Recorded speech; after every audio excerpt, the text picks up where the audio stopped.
brought to you by Candid.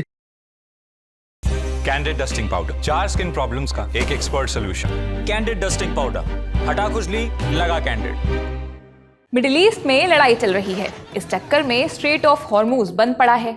अब खाड़ी देशों से तेल टैंकर आने हैं, लेकिन रास्ता ही बंद है तो कैसे आएंगे? तो जब घी सीधी उंगली से नहीं निकलता तो उंगली टेढ़ी करनी पड़ती है। कम से कम इस क्रिटिकल ट्रेड रूट से आने वाले कुछ जहाज तो ऐसा ही कर रहे हैं।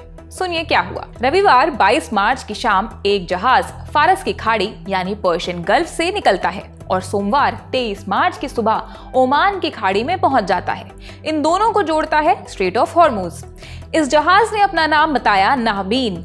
जब इस नाम के जहाज के रिकॉर्ड खंगाले गए तो पता चला कि इसको तो 5 साल पहले ही बांग्लादेश में तोड़ा ताड़ी के लिए भेजा जा चुका है। होता क्या है, जब जहाजों की एक्सपायरी डेट हो जाती है, वो समुद्र में चलने लायक नहीं रह जाते, तो उन्हें भेज दिया जाता है रिसाइकलिंग के लिए। ज्यादातर ऐसे जहाज भारत, पाकिस्तान और बांग्लादेश आते हैं। यहाँ उन्हें तोड़ा जाता है, जो ठीक ठाक हिस्से होते हैं उन्हें दोबारा इस्तेमाल के लिए निकाल लिया जाता है। न्यूज एजेंसी ब्लूमबर्ग के मुताबिक नाहबीन 2002 में बना था और 2020-21 में उसको बांग्लादेश की शिप ब्रेकिंग यार्ड पर भेजा जा चुका था। तो अब सवाल ये था कि उसके नाम पर जो स्ट्रेट ऑफ हॉर्मूज पार करके आ गया, वो जहाज कौन सा था और उसके अंदर क्या था? इसके बारे में कुछ पता तो नहीं चला है, मगर ऐसे जहाजों को ज़ॉम्बी शिप्स कहा जा रहा है। यानी ऐसा जहाज जो असल में भला चंगा है, लेकिन उसके ऊपर कोई शक ना करे, इसलिए एकदम पुराने और खराब हो चुके जहाज के नाम पर सफर कर रहा है। दिलचस्प बात यह है कि नाहबीन ऐसा करने वाला पहला जहाज नहीं है। इसके पहले भी एक जहाज ने खुद को LNG कैरियर जमाल बताया और स्ट्रेट ऑफ हॉर्मूज से निकल गया, मगर असल में जमाल नाम का जहाज भी पिछले ही साल भारत के शिप ब्रेकिंग यार्ड पर भेजा जा चुका है। यानी अपनी असलियत छिपाकर ये जहाज जंग के साए से निकल जा रहे हैं। कई दूसरे जहाजों ने तो अपने ट्रैकिंग सिस्टम्स ही बंद कर दिए हैं। जब तक उनकी लोकेशन का पता चलता है, तब तक वो निकल लेते हैं। कुछ दिन पहले हमने आपको बताया था कि फारस की खाड़ी में GPS जैमिंग की वजह से जहाजों की लोकेशन का सही से पता नहीं लग पा रहा है।